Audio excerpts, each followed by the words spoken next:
इस movie Jack Snyder's Justice League की कहानी स्टार्टिंग भी उसी सीन से होती है जब सुपरमैन पर विलेन ने अटैक किया था और उन दोनों की फाइट दिखाई गई है जब सुपरमैन जोर से हिट होने की वजह से चिल्लाया था। वो चीख हर तरफ फैल गई थी, यहाँ तक कि वो चीख मदर बॉक्स तक भी पहुँच गई थी। अब ये मदर बॉक्स है क्या, ये मैं आपको बताती हूँ। ये दरअसल एक बहुत एडवांस मशीन है। इन बॉक्सेस को एपोक्लिप्स के एलियंस ने बनाया था ताकि वो अपने राजा को ये दे सकें और वो और ज्यादा पावरफुल हो सके। दरअसल मदर बॉक्स का ये कमाल था कि वो किसी भी प्लेनेट को एपोक्लिप्स की तरह बना सकती थी। अब जब एपोक्लिप्स के राजा के पास ये बॉक्सेस आ चुके थे तो वो चाहता था कि वो दुनिया में जाकर कब्जा कर ले और उसे भी अपने प्लेनेट जैसा बना दे। तो फिर वो तीनों के तीनों बॉक्सेस लेके दुनिया पर आया, यानी प्लेनेट अर्थ पर, और उसने वहाँ पर जाकर इन तीनों बॉक्सेस को मिला दिया, जिसकी वजह से इनकी पावर्स आपस में मिलकर और ज्यादा स्ट्रॉन्ग हो गई। वो दुनिया को तबाह करके अपना बनाने ही वाला था कि तभी वहाँ पर बहुत सारे सोल्जर्स और गॉड आ गए। उन लोगों ने एपोक्लिप्स के राजा को डराकर भगा दिया। जल्दी में उनके मदर बॉक्स यहीं पर रह गए।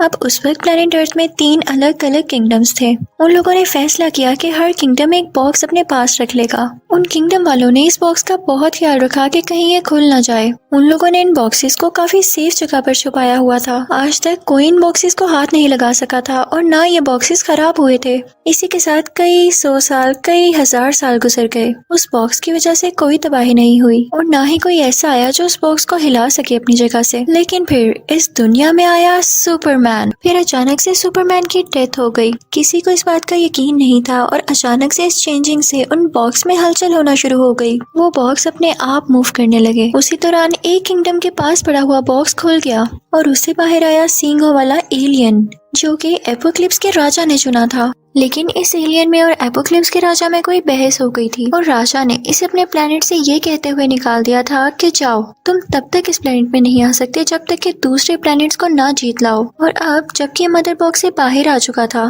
तो ये अपने प्लेनेट वापस जाने के लिए और अपनी सजा खत्म करने के लिए इस दुनिया को कनकर यानी जीतना चाहता था। उसने उस किंगडम के लोगों से लड़ना शुरू कर दिया और उन पर बहुत बुरी तरह अटैक करता रहा, जिससे आखिरकार वो किंगडम वाले हार गए और ये अपना मदर बॉक्स उठाकर वहाँ से चल पड़ा। अब ये तलाश में था दूसरे मदर बॉक्स के। अगर इसको दूसरा और तीसरा मदर बॉक्स मिल जाता तो ये तीनों बॉक्सेस को मिलाकर इस दुनिया को जीत लेता और फिर इस दुनिया को अपने प्लेनेट एपोक्लिप्स की तरह बना देता ताकि उसका राजा इससे खुश होकर इसे वापस अपने साथ रख ले और ये दोबारा से और ज्यादा स्ट्रॉन्ग फील कर सके। ये तो बस मतलब ही था, अपने मतलब के लिए दुनिया को तबाह करना चाहता था। लेकिन जिस किंगडम से उसने पहला मदर बॉक्स लिया था वहाँ की रानी अभी भी जिंदा थी और वो अपनी बेटी, जो कि वंडर वुमन होती है, उससे कहती है कि तुम्हें बहुत एहतियात करनी होगी। उसकी बेटी समझ नहीं पा रही थी कि मेरी माँ मुझे ऐसे क्यों कह रही है। वो इस बात का पता लगाने के लिए अपने किंगडम के टेम्पल्स और कई और जगह जाती है, जहाँ पर उसे फाइनली एपोक्लिप्स के राजा और उन मदर बॉक्स के बारे में पता चलता है। और वो समझ चुकी थी अपनी माँ की बात कि वो मुझे इसलिए अपना ख्याल रखने को कह रही हैं कि जल्दी जंग शुरू होने वाली है। जैसे ही उस एलियन को बाकी बॉक्सेस मिल गए तो वो बाकी दुनिया को भी तबाह कर देगा। वो फौरन से जाती है बैटमैन के पास और उसे सब कुछ बता देती है। बैटमैन कहता है कि मैं जानता था ये एक न एक दिन जरूर होना था, क्योंकि सुपरमैन के मरने के बाद ये लोगों को जंग का मौका मिल गया था। ये लोग हम पर अटैक करना चाहते हैं लेकिन भूल गए हैं कि हम में भी स्ट्रॉन्ग लोग मौजूद हैं अभी, और इसीलिए मैं अपनी एक टीम बना रहा हूँ जिसमें काफी स्ट्रॉन्ग लोग हैं जो इन लोगों के खिलाफ लड़ेंगे, एपोक्लिप्स के राजा के खिलाफ। बैटमैन और वंडर वुमन ये डिसाइड करते हैं कि हम दोनों स्ट्रॉन्ग तो हैं ही, तो क्यों ना हम और भी ऐसे लोग ढूंढें जो कि हमारी तरह सुपर पावर्स रखते हैं। फिर हम लोगों के लिए एपोक्लिप्स के राजा से लड़ना बहुत आसान हो जाएगा। अब वो दोनों इस कोशिश में चल पड़ते हैं। तभी उनको मिलता है एक्वामैन और वो उसके पास जाकर उसे सारी बात बताते हैं। लेकिन एक्वामैन कहता है कि मैं इसमें इंटरेस्टेड नहीं हूँ। वो कहता है कि मैं तुम लोगों का ग्रुप ज्वाइन नहीं कर सकता। फिर वो दोनों वहाँ से एक यंग लड़के फ्लैश के पास आते हैं जो कि खुशी खुशी उनका ग्रुप ज्वाइन कर लेता है। अब वंडर वुमन जाती है एक और सुपर हीरो साइबोर्ग के पास, लेकिन वो भी कहता है कि मैं बहुत बिजी हूँ, मेरे पास इन कामों के लिए टाइम नहीं है, खुद ही इसको हैंडल कर लो। अब दूसरी तरफ हम एपोक्लिप्स के एलियन को तबाही मचाते हुए देखते हैं उसी दूसरे मदर बॉक्स की तलाश में। अब वो वहाँ पर पहुंच चुका था जहाँ पर एक्वामैन भी था और वो दूसरा किंगडम जिसके पास वो दूसरा मदर बॉक्स था। वो उसको हासिल करने के लिए बहुत कुछ करता है लेकिन एक्वामैन उसे रोक रहा होता है। अब एपोक्लिप्स का एलियन क्योंकि बहुत स्ट्रॉन्ग और खौफनाक था तो वो एक्वामैन को हरा देता है और वो मदर बॉक्स अपने साथ ले जाता है। वो एलियन फिर जाकर उन दोनों बॉक्सेस को पास पास रखता है और उसे एक मैसेज रिसीव होता है कि इस दुनिया के लोगों को अपना गुलाम बनाया जा सकता है, इनसे अपने काम करवाए जा सकते हैं, लेकिन कैसे, ये सिर्फ वही लोग जान सकते हैं जिनके पास सुपर पावर्स हैं। वो एलियन इस बात को लेकर काफी एक्साइटेड था। वो ये सब जाकर अपने राजा यानी एपोक्लिप्स के राजा को बताता है। तो वो उस एलियन से कहता है कि 2 बॉक्सेस तो तुम पहले ही हासिल कर चुके हो, और अगर अब तुम तीसरा बॉक्स भी ढूंढकर इन तीनों को आपस में मिला दो और दुनिया को जीत लो तो तुम मेरा दिल भी जीत लोगे। वाह, कितना मतलबी था एपोक्लिप्स का राजा। राजा उससे कहता है कि जैसे ही तुम वो तीनों बॉक्सेस हासिल कर लोगे तो मैं दुनिया पर आ जाऊंगा ताकि सब लोगों को अपना गुलाम बनाया जा सके और वो हमारे काम में रुकावट यानी हर्डल न बने। अब एपोक्लिप्स के उस एलियन को बहुत उम्मीद थी कि राजा मुझे वापस एपोक्लिप्स में बुला लेंगे, तो वो हर पॉसिबल कोशिश करता है उस बॉक्स को हासिल करने के लिए, लेकिन वो तीसरा बॉक्स कहाँ पर था किसी को कुछ पता नहीं था। इस बात की वजह से उस एलियन को गुस्सा आने लगता है। अब वो पहले और दूसरे बॉक्स के पास जाता है और उसके आसपास जितने भी लोग थे वो उनको किडनैप कर लेता है और पकड़ के अपने पास ले आता है। दरअसल ये लोग किसी लैब के मेंबर थे, उसी लैब के मेंबर जो कि इन मदर बॉक्स पर रिसर्च कर रही थी। इस लैब का हेड साइबर्ग का फादर था। वो एलियन उन सब लोगों से उस तीसरे बॉक्स के बारे में पूछने लगता है और बहुत गुस्सा करता है, लेकिन किसी को भी उस तीसरे बॉक्स के बारे में कुछ भी नहीं पता था। इवन वो तीसरा बॉक्स जहाँ पर पड़ा हुआ था इतने 1000 सालों से, वो अब वहाँ पर भी नहीं था, क्योंकि उसे अब ले गया था साइबर्ग जो कि लैब हेड का बेटा है। वो उस बॉक्स को कहीं पर छुपा देता है क्योंकि वो ये नहीं चाहता था कि वो एलियन ये बॉक्स ले जाए। अब दूसरी तरफ जब बैटमैन को ये पता चलता है तो वो वंडर वुमन और फ्लैश के साथ वहाँ पर आता है।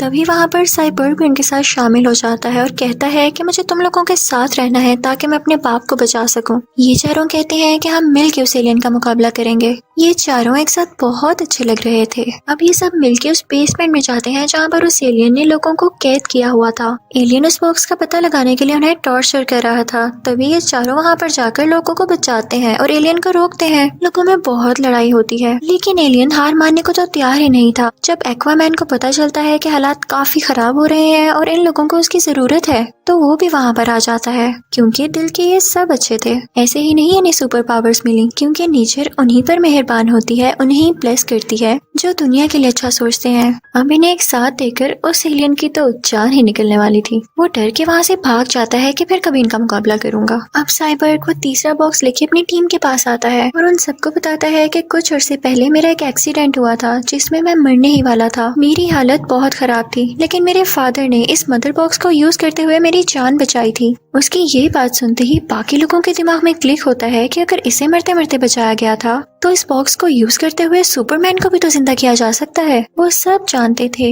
कि सुपरमैन से ज्यादा स्ट्रॉन्ग कोई और नहीं है, और अगर वो इनकी टीम में आ गया तो ये लोग आसानी से एपोक्लिप्स के राजा और एलियन को हरा सकेंगे। अब वो सब एक प्लान बनाते हैं जिसे सुपरमैन को उन लोगों ने जिंदा करना था। वो वहाँ पर जाते हैं जहाँ पर वो दफन था, यानी उसकी ग्रेव थी, जहाँ पर वो उसे बाहर निकालते हैं। वो सब उसकी बॉडी को लेके एक शिप में जाते हैं। वो उसकी बॉडी को भी वहाँ पर रख देते हैं और फिर उसके ऊपर लाते हैं वो मदर बॉक्स, ताकि उस मदर बॉक्स की और क्रिप्टन स्पेसशिप की एनर्जी से सुपरमैन को जिंदा किया जा सके। लेकिन मसला ये था कि वो मदर बॉक्स एक्टिवेट ही नहीं था। उसे यूज करने के लिए भी कुछ एनर्जी चाहिए थी ताकि उसे एक्टिवेट किया जा सके। फ्लैश उन लोगों से कहता है कि मैं इस मामले में तुम लोगों की हेल्प कर सकता हूँ, मदद कर सकता हूँ। वो कहता है कि मैं जब भी अपनी एनर्जी यूज करता हूँ तो मेरे आसपास इलेक्ट्रिकल वेव्स बनने लगती हैं जो कि एक एनर्जी ही है। वो कहता है कि मैं मदर बॉक्स के पास जाके उसे एक्टिवेट कर सकता हूँ। लेकिन वो जब ये करने वाला होता है तो स्पेसशिप उसे वार्न करती है कि ऐसा नहीं करो, ये खतरे वाला काम हो सकता है। साइबर्ग इस बात को लेकर काफी परेशान हो जाता है और उस स्पेसशिप पर हाथ रखता है, जिसकी वजह से उसे फ्यूचर के कुछ विजन्स आने लगते हैं। वो देखता है कि एपोक्लिप्स का राजा इस दुनिया में आ चुका है और वो सब लोगों को मार रहा है। इसके साथ साथ उसने सब सुपर हीरोज को भी जान से मार डाला है, लेकिन उसने सुपरमैन को नहीं मारा था। उसने उस राज का पता लगा के सुपरमैन को अपना गुलाम बना लिया था ताकि उसके अंडर काम करे। फिर सुपरमैन और उस राजा ने मिलकर इस प्लेनेट अर्थ को एपोक्लिप्स की तरह ही बना दिया था और बाकी सब कुछ तबाह हो गया था। जब साइबर्ग ये सब कुछ देखता है तो उसे अपनी आंखों पर यकीन नहीं आता कि उसने क्या देख लिया है। वो जोर से चिल्लाता है कि ऐसा नहीं करना, नो। फ्लैश को लगता है कि उसने कहा है कि डू यानी करो, तो वो अपना काम करने के लिए आगे बढ़ता है। जैसे ही उस मदर बॉक्स के पास जाके अपनी एनर्जी निकालता है तो एक्टिवेट हो जाता है। अब स्पेसशिप की एनर्जी और वो एनर्जी मिलकर सुपरमैन को जिंदा कर देते हैं। वो इस दुनिया में जिंदा होकर आ तो गया था, लेकिन उसे अपने पास्ट का कोई भी वाकया याद नहीं था। उसे कुछ भी याद नहीं आ रहा था। वो भी चीजों पर पर गौर कर ही रहा होता है कि उसके सामने साइबर्ग आ जाता है। साइबर्ग में चूंकि कुछ मशीनरी थी तो वो उसे खतरा समझ के उस पर शूट कर देती है ऑटोमेटिकली ही। सुपरमैन को बेशक कुछ याद नहीं था, लेकिन उसमें वो पावर अभी भी थी जब वो आंखों से अपनी लेजर निकाल सकता था। वो वही लेजर यूज करते हुए साइबर्ग पर अटैक करने लगता है। वो बाकी सब सुपर हीरोज पर भी अटैक करने लगता है और सब उसे रोकने लगते हैं, लेकिन वो इतना ज्यादा पावरफुल था कि कोई भी उसे रोक नहीं पा रहा था। तभी उसके सामने वो न्यूज रिपोर्टर आ जाती है जिसे वो शुरू में पसंद किया करता था, उससे प्यार किया करता था। वो जैसे ही उसे देखता है उसे सब कुछ आहिस्ता आहिस्ता याद आने लगता है और फिर वो लोग अपने घर आ जाते हैं जहाँ पर उसे सब कुछ याद आ जाता है कि वो असल में है क्या। अब दूसरी तरफ हम देखते हैं कि क्योंकि तीसरा मदर बॉक्स अब एक्टिवेट हो चुका था तो उसकी वेव्स एपोक्लिप्स के एलियन तक भी जा रही थी, जिसकी वजह से उसे पता चल जाता है कि ये है कहाँ पर, और वो वहाँ पर आ जाता है। दुनिया को तबाह होने से बचाने के लिए उस लैब का हेड इस बॉक्स को उठा के अपनी लैब में ले आता है। वो उस पर लेजर शूट करने लगता है, लेकिन उसकी वजह से उनकी अपनी ही डेथ हो जाती है। और तभी वहाँ पर आता है एपोक्लिप्स का एलियन और उस आखिरी बॉक्स को भी अपने साथ ले जाता है। जहाँ पर उस एलियन ने वो 2 मदर बॉक्स रखे हुए थे, उसने वहाँ पर एक शील्ड बनाई हुई थी जिसके अंदर कोई भी नहीं जा सकता था, और इसीलिए साइबर्ग भी उन बॉक्सेस को ढूंढ नहीं पा रहा था, लोकेट नहीं कर पा रहा था। अब क्योंकि वो तीसरा बॉक्स इतना ज्यादा गर्म हो चुका था कि उसे ये लोग थर्मल मैप पर डिटेक्ट कर पा रहे थे, यानी इतनी हीट निकल रही थी उसमें से। सुपरमैन सोचता है कि मरते हुए उसका पुराना सूट तो तबाह हो चुका था, तो वो अब की बार अपने ड्रेस के लिए ब्लू की जगह ब्लैक कलर चूज करता है। दूसरी तरफ हम देखते हैं कि बाकी के सुपर हीरोज उस जगह पर पहुंच चुके थे जहाँ पर वो बॉक्स था, और वो एलियन भी आ चुका था। सब लोग उस एलियन को ऐसा करने से रोकने लगते हैं और उसकी आर्मी पर अटैक करने लगते हैं। साइबर्ग उस एलियन को रोक रहा होता है कि कहीं वो तीनों बॉक्स को आपस में मिला न दे, लेकिन साइबर्ग यहाँ पर खुद को वीक महसूस करने लगता है क्योंकि उस एलियन से लड़ते लड़ते उसकी पावर कम रह गई थी। यहाँ पर फ्लैश तेजी से पूरे शहर में उड़ने लगता है ताकि वो चार्ज हो सके और अपनी पावर साइबर्ग को दे सके, लेकिन इसी दौरान ही उस पर एक डीमन अटैक कर देता है जिससे फ्लैशमैन की एनर्जी सारी की सारी वेस्ट हो जाती है और साइबर्ग को भी एनर्जी नहीं मिल पाती, जिसकी वजह से वो भी वीक ही रह जाता है। अब यहाँ पर तीनों मदर बॉक्स एक हो चुके थे, एक साथ मिल चुके थे, लेकिन तभी वहाँ पर सुपरमैन भी आ जाता है जो उस एलियन से काफी लड़ता है और उसे नीचे गिरा देता है, उसे काफी जख्मी कर देता है। लेकिन अब मदर बॉक्स मिलने की वजह से वहाँ पर बहुत बड़ा ब्लास्ट होता है और सारे के सारे सुपर हीरोज उसमें मारे जाते हैं। हमें बहुत दूर फ्लैश दिखाया जाता है, जहाँ पर धमाका हुआ था वो उस जगह से काफी दूर था क्योंकि वो शहर के दूसरी तरफ था। वो अभी भी जिंदा था और वो इतनी तेज स्पीड से उस जगह की तरफ बढ़ने लगता है, भागने लगता है। उसकी इलेक्ट्रिकल वेव्स की वजह से वो धमाका रिवर्स होने लगता है, टाइम पीछे की तरफ जाने लगता है। जैसे जैसे वो आगे बढ़ रहा था धमाका रिवर्स हो रहा था, जिसकी वजह से वो सब सुपर हीरोज वापस से जिंदा होने लगते हैं। और अब वो पहुंच जाता है सीधा साइबर्ग के पास, जहाँ पर उसने उन मदर बॉक्स को रोकने की कोशिश की थी। वो जाकर साइबर्ग को फौरन से अपनी पावर दे देता है और वो स्ट्रॉन्ग फील करने लगता है। साइबर्ग उन तीनों मदर बॉक्स को अलहदा कर देता है। सुपरमैन भी वहाँ पर आ जाता है और अपनी पावर से फाइनली उन तीनों बॉक्सेस को अलहदा कर देता है। लेकिन जब पहले ये तीनों मदर बॉक्स आपस में मिल रहे थे